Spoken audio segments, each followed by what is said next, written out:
យើងពុកម៉ែដែលតែងស្រង់ចង់ថ្លៃស្មើគ្រប់ឈា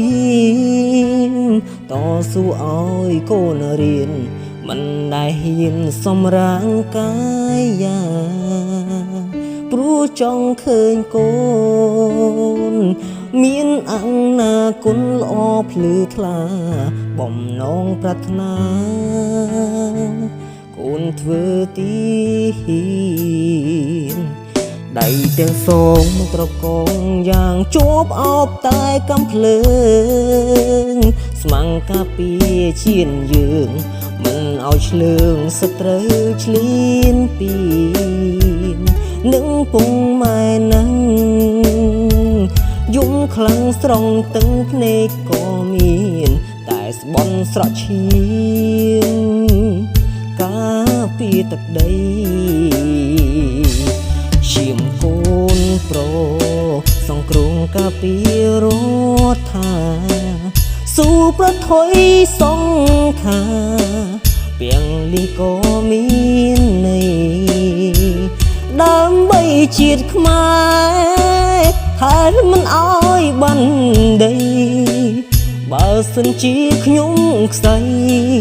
ខេមរាកត់ឈ្មោះខ្ញុំផងសងសាអើយផ្ញើមើលថែពងម៉ែបងផងណាកូនសួរបងពេលណាប្រាំគាត់ថាកុំបាញ់ចាំបងរឿងស្នេហាយើ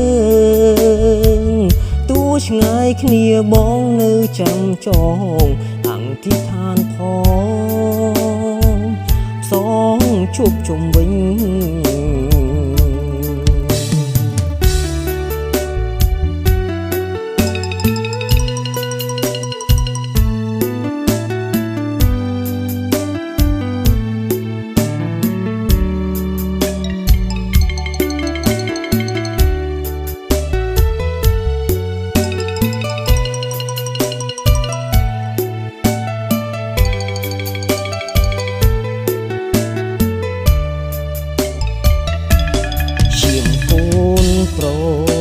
សង្គ្រោះការពី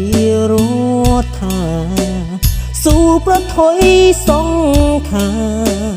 ពាំងលីក៏មានន័យ